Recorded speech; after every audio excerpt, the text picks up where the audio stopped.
There's a voice that speaks to you more than any other person ever will. It's yours. And for most people, that voice is not kind. Studies suggest that up to 55% of your inner dialogue may be self-critical. That quiet repetition reshapes how you see yourself, how you respond to failure, and how your body handles stress. And the damage runs far deeper than most people realize. Inside every mind, a quiet commentary unfolds. It is the stream of thoughts that narrates daily life, sometimes softly, sometimes with biting precision. This internal voice is more than background noise. It shapes how people interpret a missed call, a forgotten name, an unfinished task. In small moments and big ones, it offers a running evaluation of who we are and how we measure up. Most of the time, this voice speaks without invitation. It comments on appearance in the mirror, reviews conversations long after they end, and draws conclusions about worth or capability. For many, these thoughts are not gentle. They become a steady pulse of criticism, doubt, or worry. Automatic, almost habitual, the mind replays mistakes, magnifies flaws, and predicts failure, often without conscious choice. Psychologists call this pattern negative self-talk. It is not a rare quirk or a sign of weakness. Rather, it is a deeply human tendency, woven into the way people process experience. Research describes negative self-talk as self-evaluative and automatic. It appears in the language of, "I can't," "I am not enough," or "I always mess up." These phrases may seem casual, but over time, they carve grooves in how a person sees themselves. This inner critic is not always obvious. Sometimes it whispers, sometimes it shouts. It can sound like your own voice or echo words once spoken by others. But its presence is constant, shaping mood, coloring memories, and influencing choices, often before you even realize it is there. The question is not whether you have an inner voice, but how often it works against you, and what that means for the life you live. The number 50,000 to 70,000 thoughts per day appears everywhere, from self-help books to wellness videos.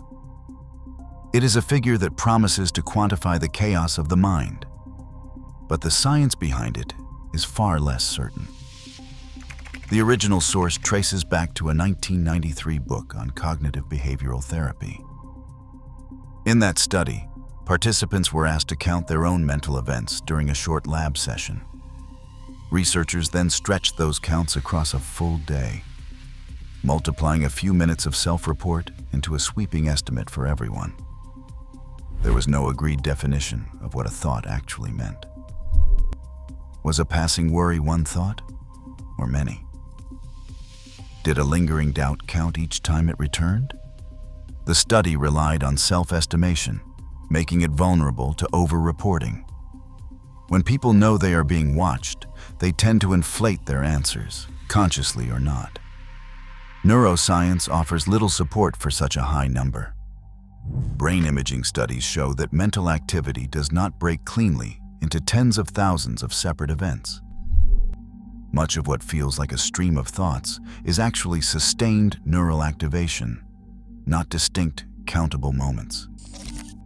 Even with the help of wearable EEG caps and digital diaries, researchers struggle to agree on what counts as a single thought, let alone tally them accurately. The 50,000 figure, then, is best seen as a rough metaphor rather than a scientific fact. It reflects the mind's busyness, not a literal head count. When it comes to understanding our inner dialogue, precision matters. Claims about the mind should rest on careful measurement, not hype. The real story of our thoughts is more complex and more interesting than any single number can capture. The claim that 85% of our thoughts are negative casts a long shadow across self-help books and mental health blogs. The figure is repeated so often, it almost feels like a scientific law. but its origin is surprisingly fragile. It began with a single, unpublished diary study, with just 30 people quietly cited in a conference abstract that never made it to a peer-reviewed journal. The participants kept daily logs, rating the tone of their own thoughts. But the method left room for memory bias and the natural tendency to notice what feels most intense. No one ever checked if these numbers held up in real life, outside a controlled setting. When researchers turned to more rigorous tools, like ecological momentary assessment, which pings people's phones at random times and asks them to record their thoughts in the moment, the results were different. Recent studies with hundreds of participants found that the percentage of negative thoughts is lower, typically ranging from 38 to 55%. In one multi-day study, adults reported about 42% of their thoughts as negative. Another, using smartphone prompts, found a median of 44%. The highest numbers, around 55%, still came from small samples. And even then, the reality was far from the myth. What stands out is not a single, universal statistic, but a wide range. Some people spend half their mental energy on self-criticism or worry, while others report far less. Mood, stress, and even the way questions are asked can swing the numbers up or down. The myth of 85% misses this complexity. The real story is less about a fixed number and more about a scale, one that moves with life's pressures, and one that can be measured, tracked, and changed. As the numbers settle into a more honest range, the focus shifts. Not on how many thoughts are negative, but on what those thoughts actually say and how they shape the mind's inner landscape. Certain patterns show up again and again in the way people talk to themselves. Psychologists call these automatic negative thoughts, or ANTS. They do not just pop up at random. They follow familiar scripts that distort how reality is understood. One of the most common is overgeneralization. A single mistake turns into a sweeping judgment that I always mess things up. Catastrophizing takes a small setback and spins it into disaster, convincing the mind that one bad moment will ruin everything. Personalization blames the self for things outside of one's control. If a friend is distant, the thought becomes, "It must be my fault."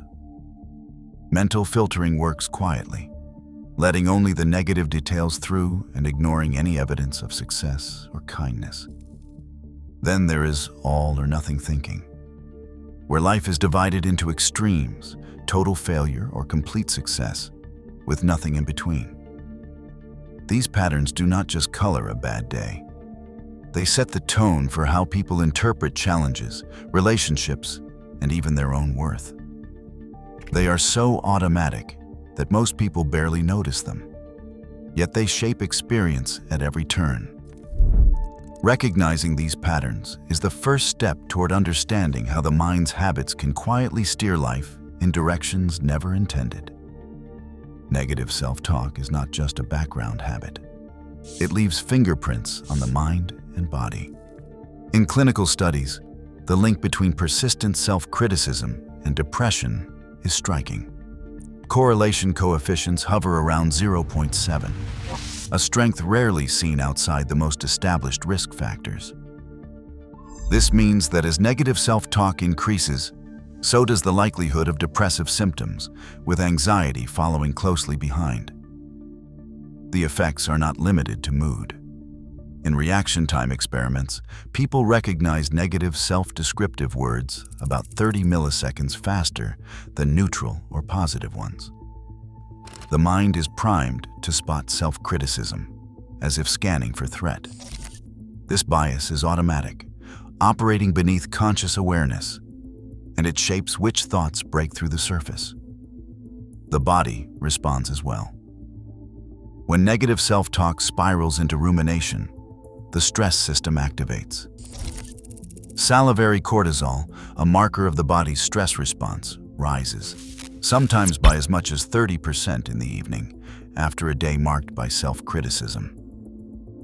Over time, this loop between mind and body can deepen fatigue, disturb sleep, and raise inflammation, setting the stage for broader health problems. These findings reveal that negative self-talk is more than an internal monologue. It is a force that reshapes emotion, sharpens attention to threat, and triggers stress chemistry, often without warning. Maya sits in a seminar, her notes precise, but doubt shadows every word. Even as classmates nod, she is convinced she does not belong. 70% of doctoral students feel this way, caught in the grip of imposter thoughts. One night, Maya tries jotting down her doubts, then listing facts that contradict them.